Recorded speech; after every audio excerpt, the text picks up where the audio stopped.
Hello, everyone, and welcome to Kilowatt, a podcast about electric vehicles, autonomous driving, renewable energy, and much, much more. Welcome to the show.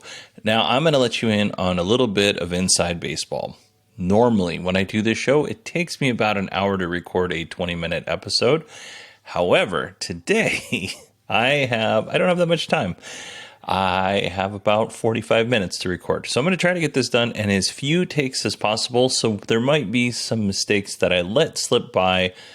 Hopefully they're not too bad. And when it happens, I'll make sure to make fun of myself. So it's at least entertaining for everybody. Start off with our EV news.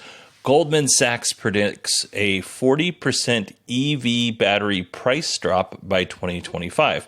This is due to lower costs on battery materials and innovations, so things like battery design, energy density increases or improvements, simplifying and improving efficiencies in battery cell production, as well as battery pack manufacturing, all that stuff. On the horizon, we have solid-state batteries that could help potentially lower cost. All of this may help automakers reach price parity with ICE cars in 2024. And when I say price parity, I mean their cost. Who knows if they will pass those costs on to us, because we have, the automakers themselves who want to make money. But then we have dealers who know that people in the United States are getting a $7,500 federal tax credit and increasing the price of the EVs by $7,500. So who knows if you or I will be able to take advantage of that. But it is possible, according to Goldman Sachs, that automakers will be able to take advantage of that. And obviously, dealers take advantage of everything. Not all dealers, just some dealers. There's also other outside factors, and we mentioned one of them, which is the EV tax credits to help lower prices. Again, dealers.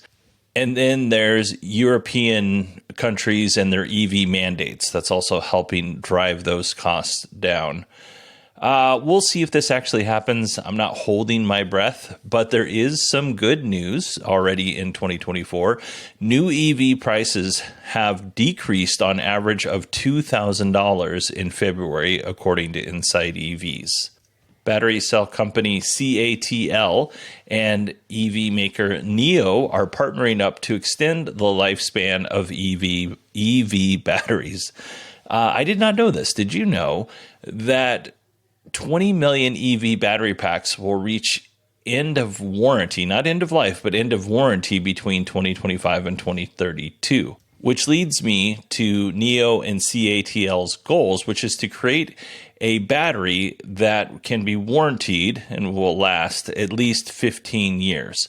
So currently, battery warranties are right around 8 years. Their plan is to pretty much double that, not quite double. This will help reduce the overall cost of EV ownership, because over time, if you don't have to replace your battery, that'll save you a bunch of money. And then as it happens, NIO is big into swappable battery packs. So if you're one of those lucky folks who owns a NIO and you have an issue with your battery pack, it's pretty easy for NIO to just drop that old battery pack out and put a new battery pack in.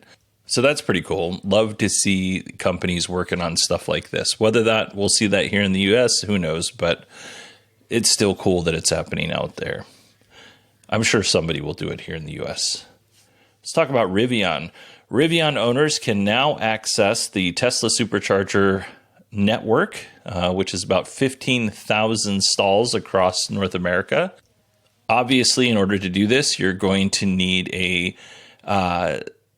NACS adapter to CCS1 adapter, and Rivian customers are going to receive this free of charge later this month or next month. This month's almost over, so I'd imagine it's next month. When it comes to paying, it's pretty seamless. Rivian owners will see the price per kilowatt listed on their infotainment screen. And when they, charge, they're going to be billed through the Rivian app. So, it's pretty close to as plug and play or plug and charge as you can get. if you don't want to pay Tesla's higher kilowatt hour rates for charging, you can become a member of the Supercharger network for $12.99 a month. And that will give you the same kilowatt hour rates that Tesla owners enjoy. Doesn't seem like this is a good deal if you rarely charge. However, if you live in an apartment or you don't have a charger at home, this could save you a lot of money. Moving on, let's talk about Fisker. I don't have a lot of good news for Fisker, so let's start with the good news. The first bit of good news is Fisker has received a $150 million investment.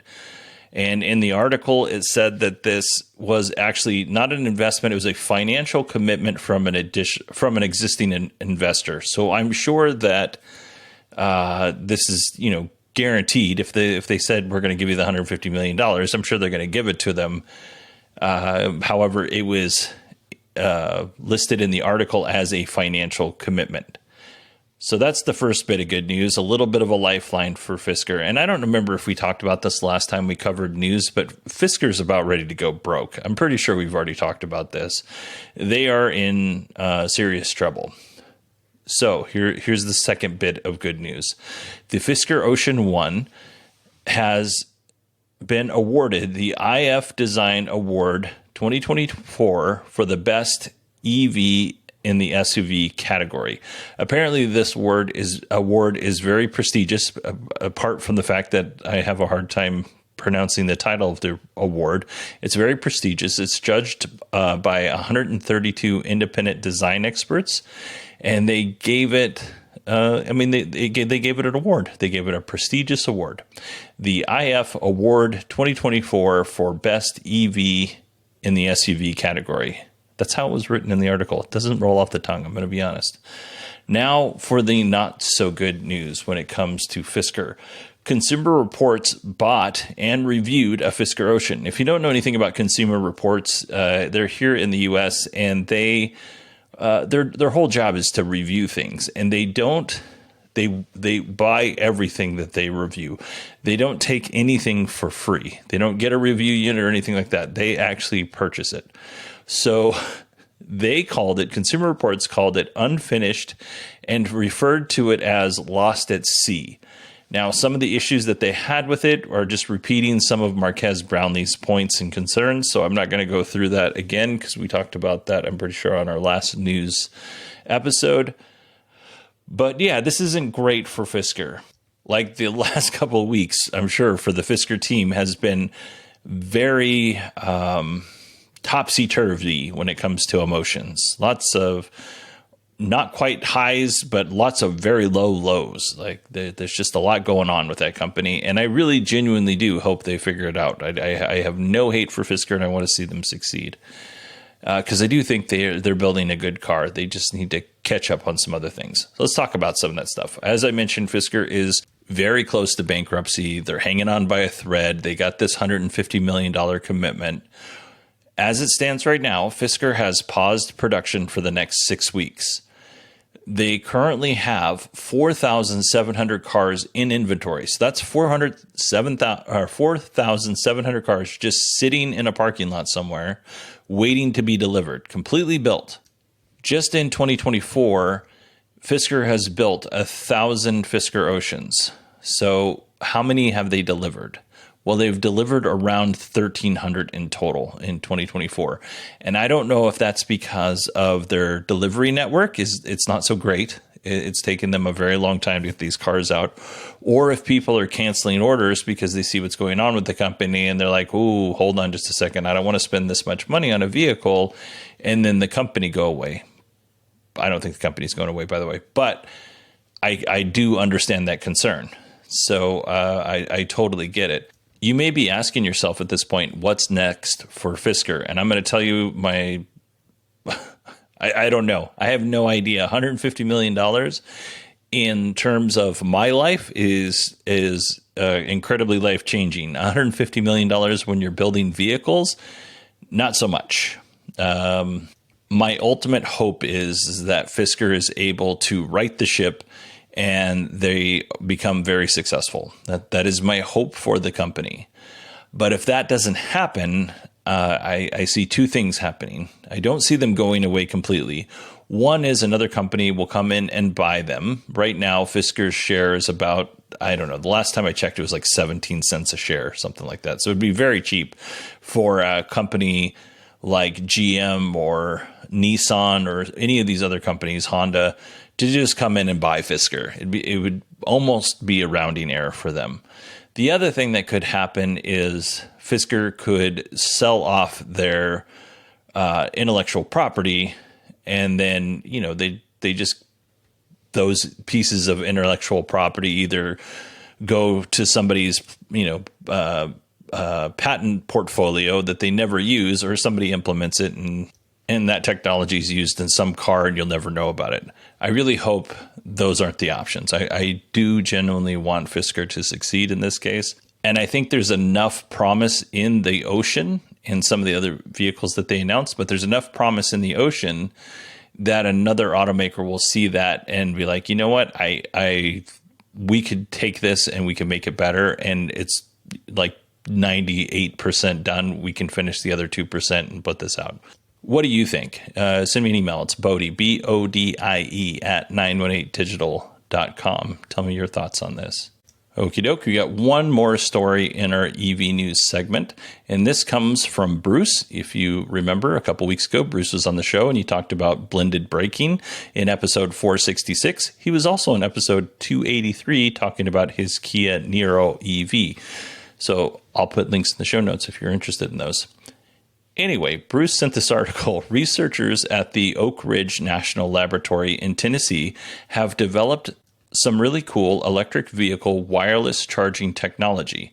Now, this is not your home wireless EV charger that a lot of companies are promising. This is something that is going to be deliver more power than what you can do at home. The team at ORNL demonstrated 100 kilowatts of wireless power transfer to a light-duty passenger vehicle.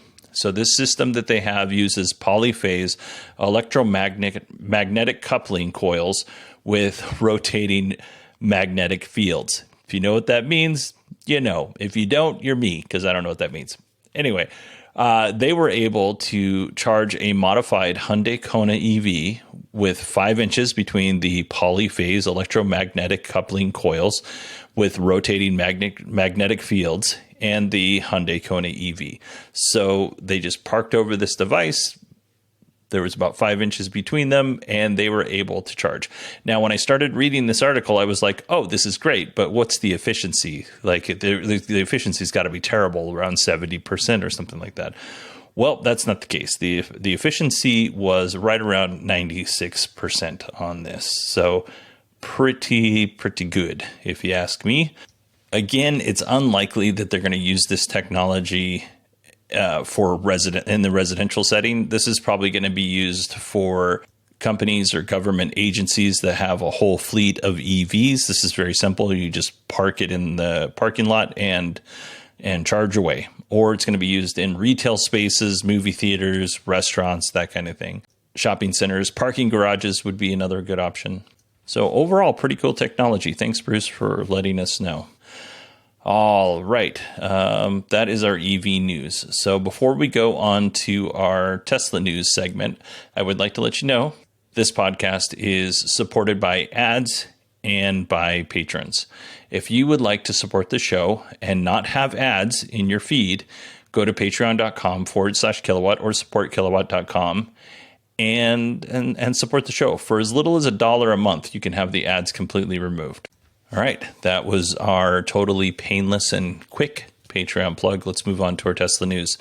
Remember just a few minutes ago when we were talking about wireless charging for EVs? Well, we found out this week that the Cybertruck has the ability to charge wirelessly. We don't know quite what the efficiency would be for the Cybertruck to charge, but we do know that other companies in this space see about a 95% efficiency, which is pretty close to what we had in the ORNL, the Oak Ridge story that we just talked about. And Tesla is working on this technology. They have announced that they are working on wireless technology, wireless charging technology. So I would not be surprised if we don't see something in 2024 or 2025, at least an announcement. Probably when the Roadster comes out, if I had to guess.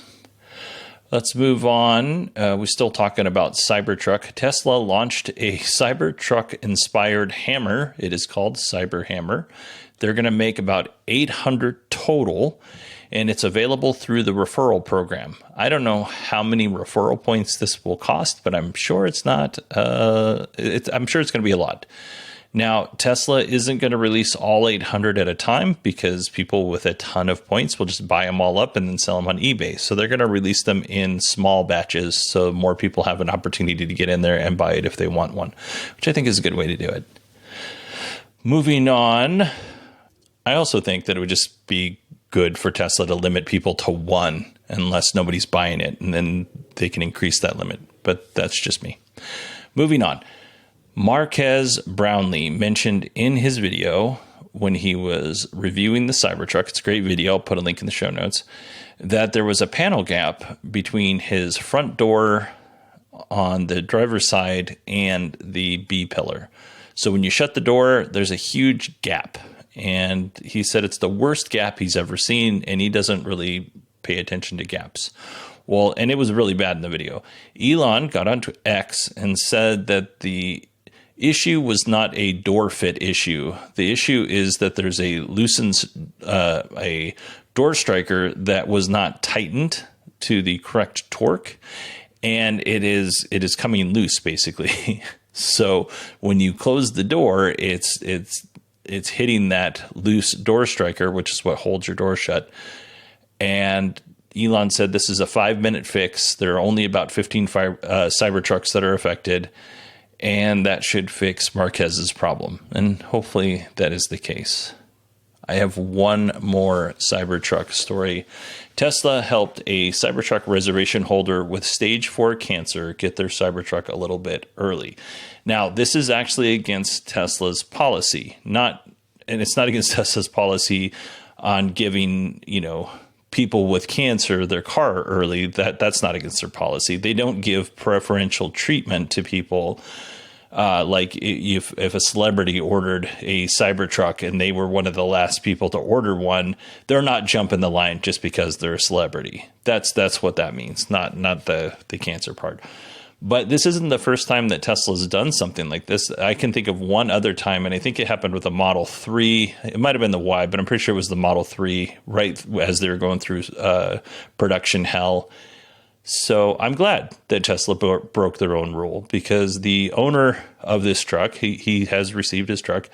He was afraid that he would never see it. He was afraid that he might die before he got the opportunity to own and drive this truck. So as many things as Elon does that are frustrating to me, and Tesla as well, probably at Elon's behest, there is a kindness in the man, and I am happy to see that this happened.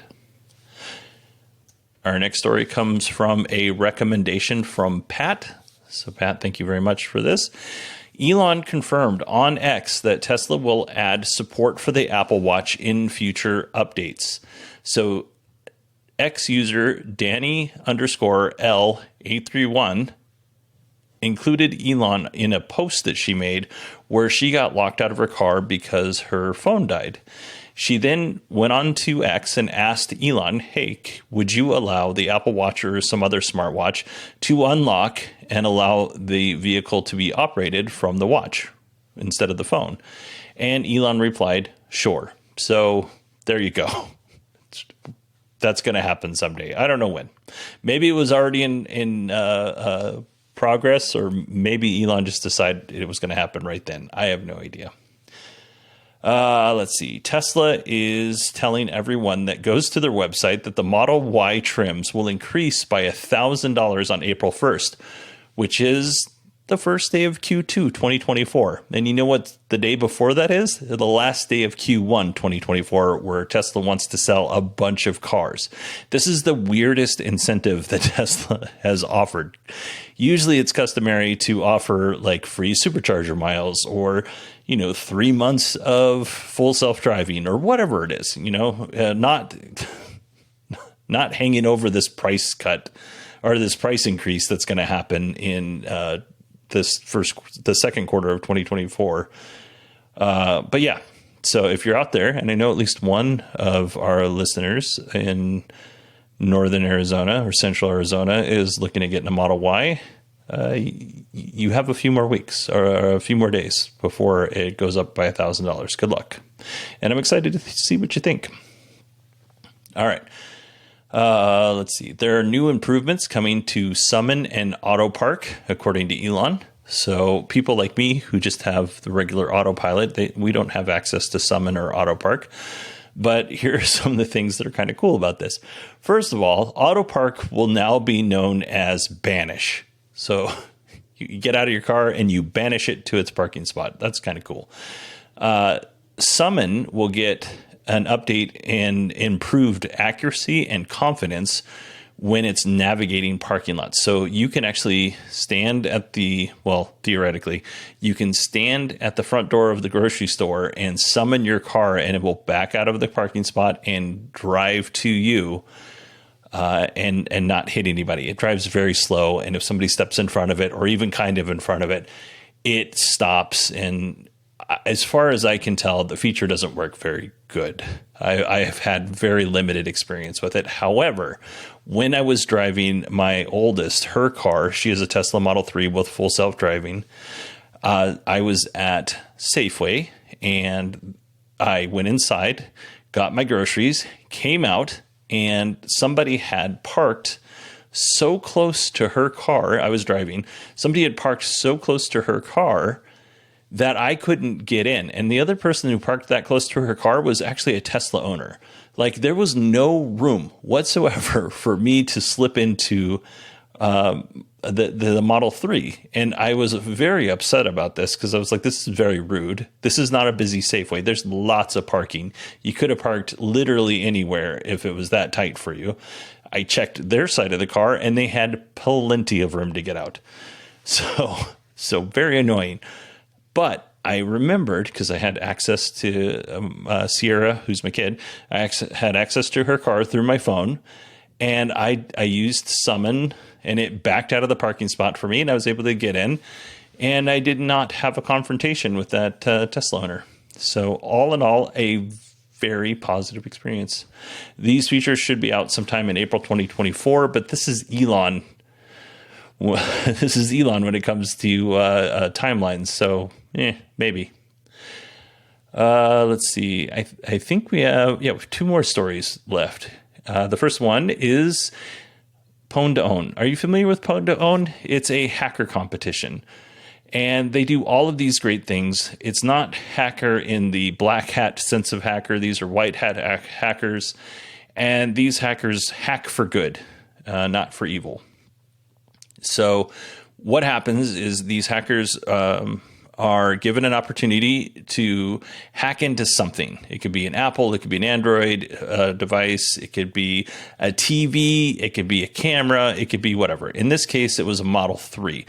The hacker team, SynActive, so hopefully I'm saying that right, SynActive, was able to exploit a vulnerability in Tesla's electronic control unit, ECU, and the vehicle CAN bus, which allowed them to access Tesla's systems. For accomplishing this feat, the team was awarded $200,000 and a Model 3. Again, this is a good thing. We want to know about these vulnerabilities before the bad guys do. So, good job, SynActive. Good job, folks. Enjoy your $200,000 and Model 3. Let's see here. Okay, so this is kind of a bit of a bummer. Earlier this month, there was a suspected arson attack at a electrical substation near GIgaBerlin, and the target was Tesla. But it's a substation, so more than Tesla is affected.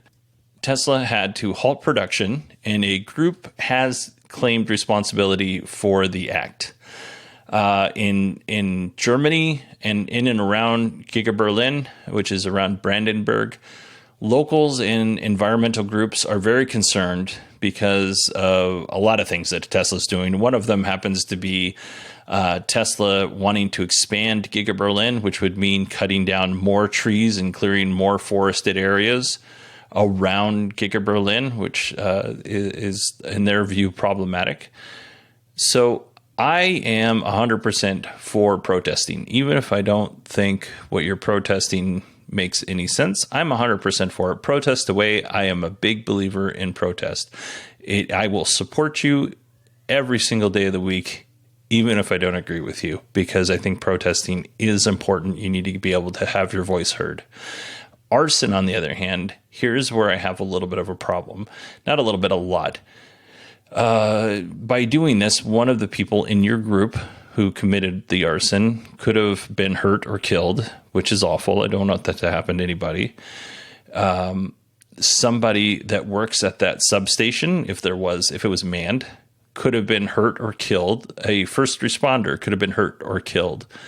A passerby could have been hurt or killed. Like, there's a lot. And I'm pretty familiar with substations because in my first due, we have a couple.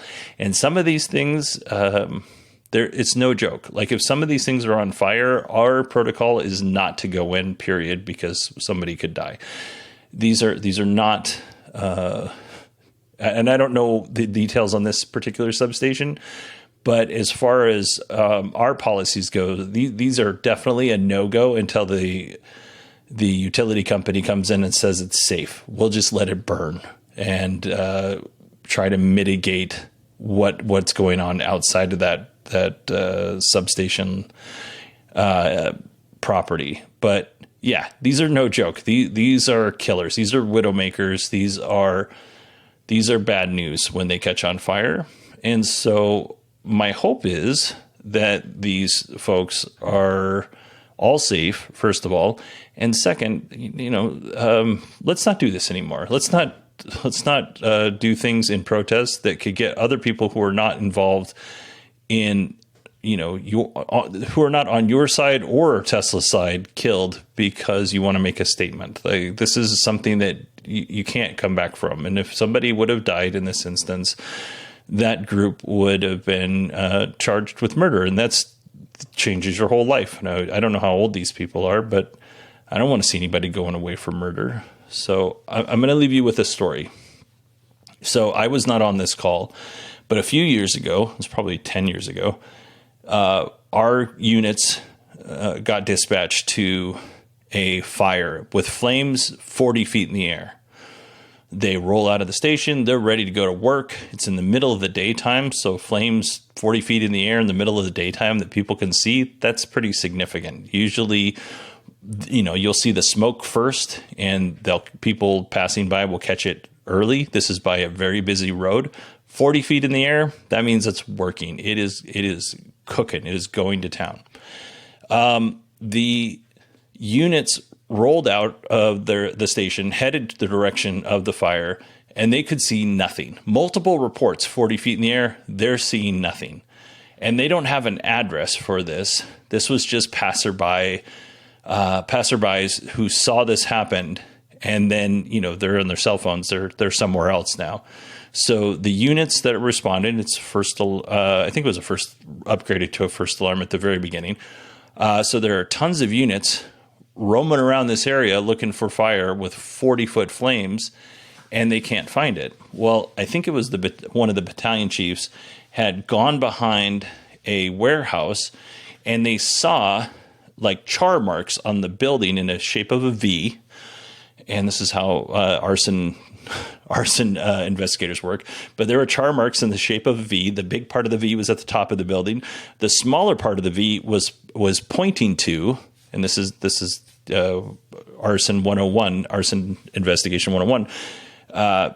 Usually when you have a V pattern on a wall, the smaller part points to where that fire started. So it's almost like an arrow. So the arrow was pointing to the transformer for the building. If you don't know what a transformer is, they're usually like big green boxes, or they could be like yellow boxes here in Arizona that are outside of buildings. So it has a lot of electricity in these transformers. So what these very not so intelligent folks decided that they were going to do, or maybe they just weren't thinking it through, is they were going to wrap a chain around this transformer, hook it to the back of their pickup truck, and drive away with this and steal all the copper. And these transformers are on these big concrete pads. So they wrapped the chain around and they drove away while it was charged with electricity, and it shot flames 40 feet in the air and scarred the outside of this building. And they made it about 8 inches off of the concrete pad. Like, it moved a little bit, not a lot.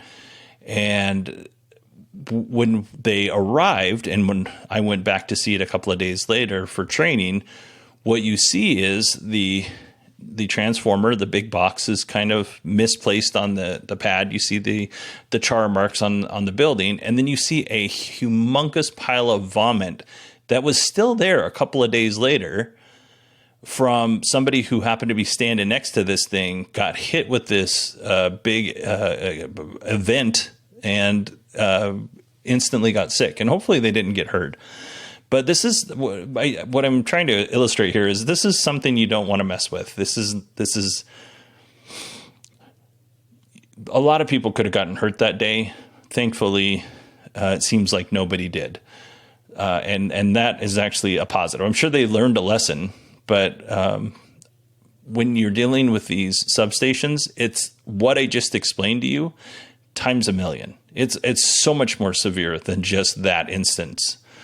So my hope to anybody who wants to protest anything for that matter is when you do this, use your voice. Don't use violence or, things like arson or vandalism or whatever. Don't get yourself hurt. Don't get somebody else hurt. Don't ruin somebody's day because you want to prove a point. That's my point. I'll get off my soapbox now. Let's talk about another area of concern with the GIgaBerlin site for Tesla, and that is water management. Andre Thoreg, the manager of Tesla's GIgaBerlin, address some issues when it comes to water, because I guess the local water association is claiming that Tesla's exceeding wastewater limits. And it's worth pointing out that Tesla's not exceeding the industrial wastewater limits. They're exceeding like regular wastewater. Like, it's not from the process of building the cars. That wastewater gets 100% recycled.